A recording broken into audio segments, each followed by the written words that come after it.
Romans 7:10, and the commandment which was ordained to life I found to be unto death.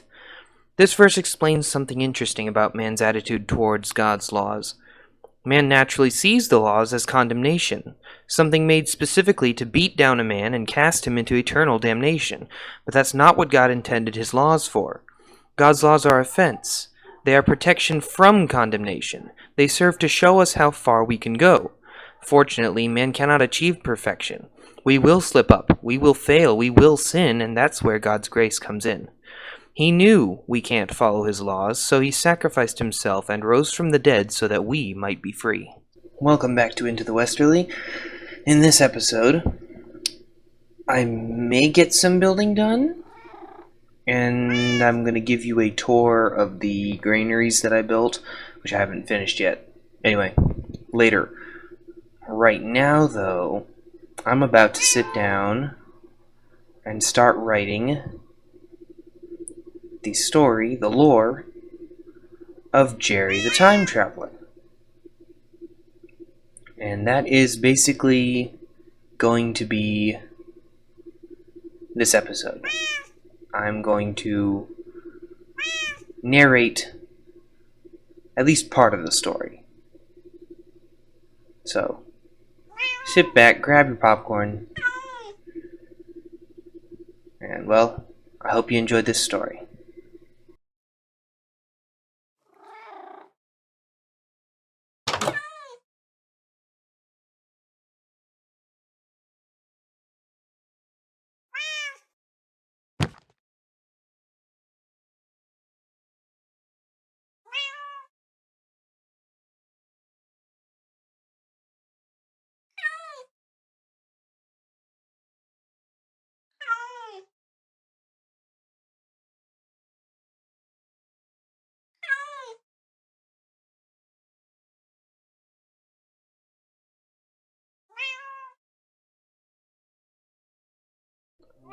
How long have I been doing this?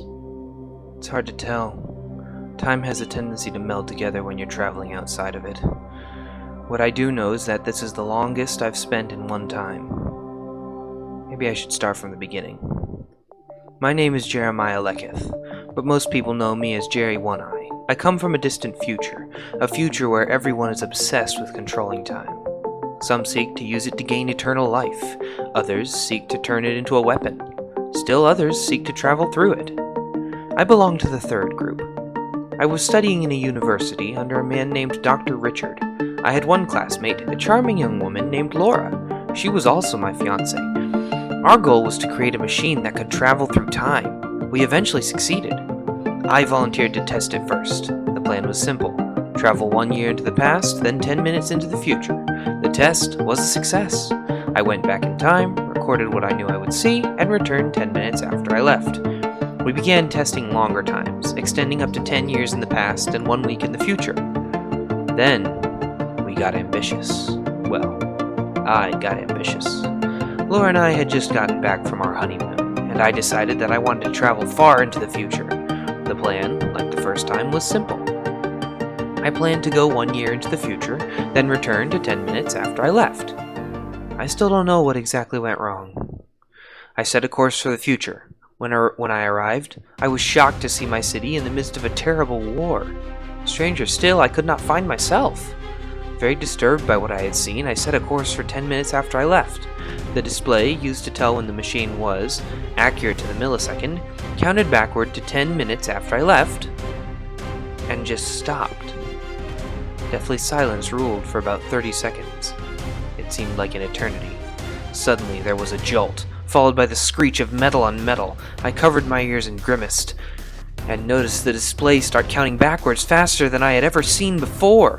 It flew past 10 years, 20, 50, 100, 1,000. I frantically adjusted knobs and pressed buttons. Nothing seemed to be working. The display continued counting unstoppably backwards. It was moving too quickly to tell, but I know it managed to go well beyond 10,000 years into the past. Finally, I pulled the emergency lever. It was supposed to take me back to exactly when the machine first took off.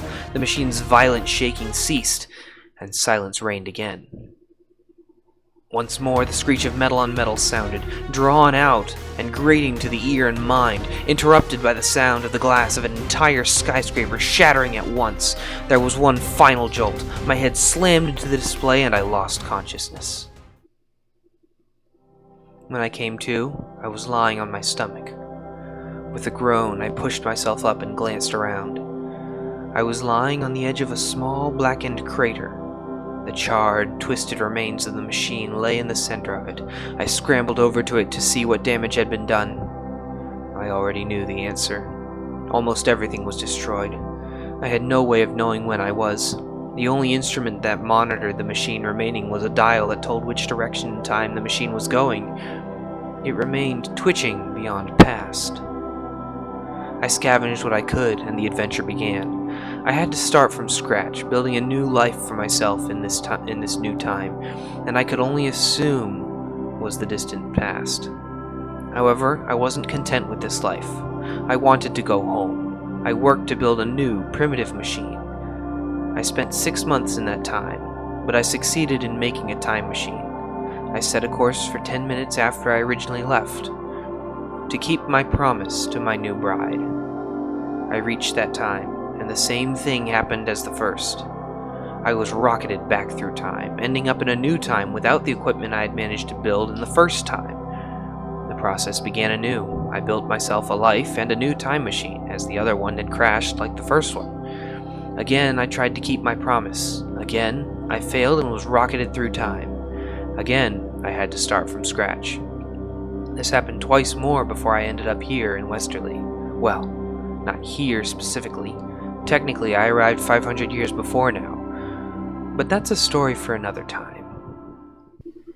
So that did not take nearly as long as I thought it was going to. But I hope you enjoyed that little story, that portion of Jerry's story. There's more stories. But right now, we're going to give you a tour of the granaries.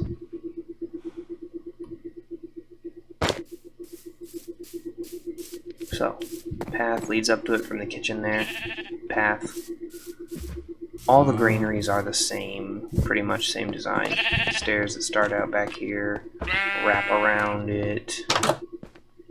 Then the inside, which I still need to furnish and decorate and such. I'm thinking I'm gonna put, like, barrels. I'm considering putting multiple floors, like put a floor of slabs. Just putting floors of slabs. How would that work exactly? Put a floor here, put a floor there. Instead I put a floor there. Came down a couple floor, came down a couple floor. Doesn't really work.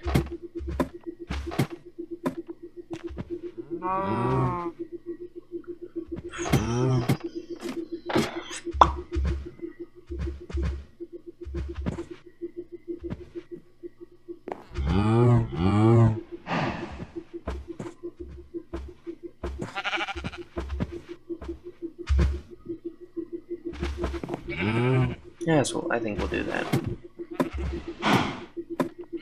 What I'm gonna do is I'm gonna make floors for the barrels and the, hay bales and whatever else to sit on and in and around and whatever else. So there can be a lot of food stored for when a siege, for a siege, so this castle can hold out for a while. Alright, well, now to show you what I've done with the place. So, as you can see, I put a bunch of hay bales in here, which I might add more down here on the floor, I'm not sure. I covered the floor here with trapdoors to prevent mobs from spawning when it gets dark, because I don't want lanterns just hanging around in here, just for, like, realism's sake. It just doesn't make sense. And here's the bottom floor, nice and dark, because, obviously. I'll show you the other places. They are quite different. Although they're different from this one, but they're pretty much all exactly the same as each other. Oh yeah, and the path. I added a path down here. So again, as I said, trapdoors to make sure mobs don't spawn. Barrels stacked to the ceiling. There's nothing in them at the moment. I need to put things in them. Barrels, barrels, barrels, barrels, barrels, barrels. And the other two are exactly the same as that one. Next on the list, I would like to build a smokehouse and an ice house. Places to keep meat. Well, not just meat. Smokehouse is used more for meat, but the ice house is just used for perishable goods in general. Places to keep those things refrigerated. Okay, got the smokehouse done. I'm not making an ice house in this episode. Let me show you the smokehouse. Wait, actually, okay. Scratch that. I said I got it done. I had not gotten it done. I've gotten the outer wall done. I've gotten some bits done. It is really loud around that thing. It'd be nicer if those fires weren't quite as loud. Anyway. This is, I got the building put together. Nice, clear building. On the inside here, in case you couldn't tell, there are campfires under the floor, and there are two here. That's what I read about smokehouses. Well, basically, they hang up meat that's been like cured with salt, been salt cured. They would hang up meat with a fire, a slow-burning fire in the middle, a low-burning, slow-burning fire in the middle, and just like let them sit, the salt cured meat sit in the smoke for extended periods of time, and that would sort of cook it. That would keep it preserved. So now I have the fun job of finding out how to put meat, how to quote-unquote hang meat from these, and that's something that can only be done with the armor stands. So I am going to be figuring out how to move things around and position things until I can get meat, at least one meat on each of these blocks, but I'm thinking more because that's one meat on each one. That would be what? 1, 2, 3, 4, 5, 6, 7, 28 pieces of meat. That ain't much. That ain't much. So yeah, probably gonna be putting at least 2 meats on each of these, if that's possible, because I have no idea. So anyway, that is the smokehouse. Now, a couple things that I wanted to mention. Things that are related to like analytics and stuff. First things first, this seems, I don't know, kind of weird to me. First time, I guess. I don't know. YouTube reminded me, or told me, I guess, that I now have 50 subscribers, which I already knew, because I sort of keep an eye on that. I don't know, am I obsessed with that? I try not to be. Anyway. But what's funny about it is when YouTube reminded me of that. So, a day or two after I posted my last video, I gained that 50th, my thing said I had 50 subscribers. Okay, I was planning on saying something in this video about that, you know. Thanks to all 50 of you who are subscribed to my channel, who are willing to watch me ramble and mess up and build, and learn how to build. And then, like, Wednesday or Thursday, all of a sudden YouTube shows that that I have 51 subscribers, and it's at that point YouTube decides to tell me I have 50 subscribers. Who's that one extra subscriber that apparently is not relevant? Is that me? What would you? It doesn't make much sense. Like, why would you only tell me I have 50 when I get 51? Yeah, it's... Who's that 51st subscriber that apparently is not relevant? Is it me? YouTube? I don't know. So anyway, yeah. Thanks so much for dealing with my shenanigans and being willing to watch me fumble around.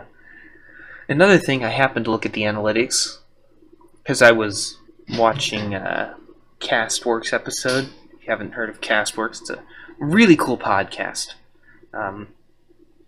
Hosted by a pair of YouTubers named Lucky Lane Zero, I think? I'm not really sure. I know for certain it's Lucky Lane. Lucky Lane and Isabox.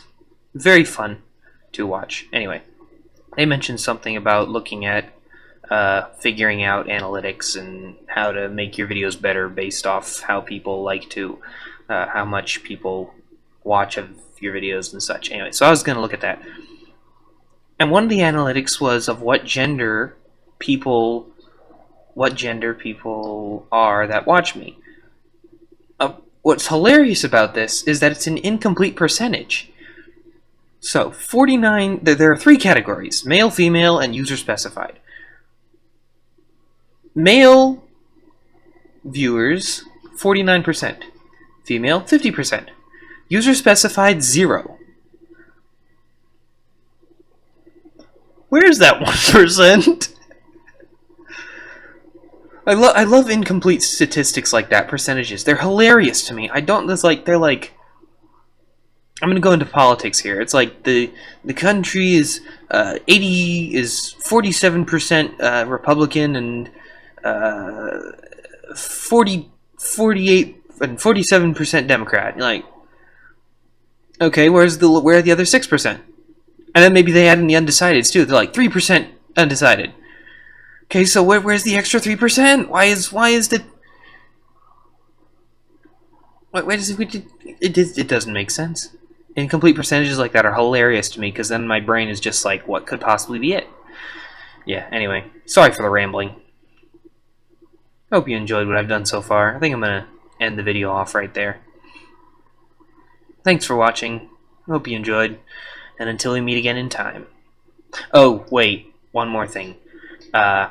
The audio may be a bit off because I got a new microphone, still kind of figuring it out. I think I need some kind of like filter thing to put over it, so to make the air that comes out of my P's and B's less pop, make it pop less, just in general. So anyway, that's it.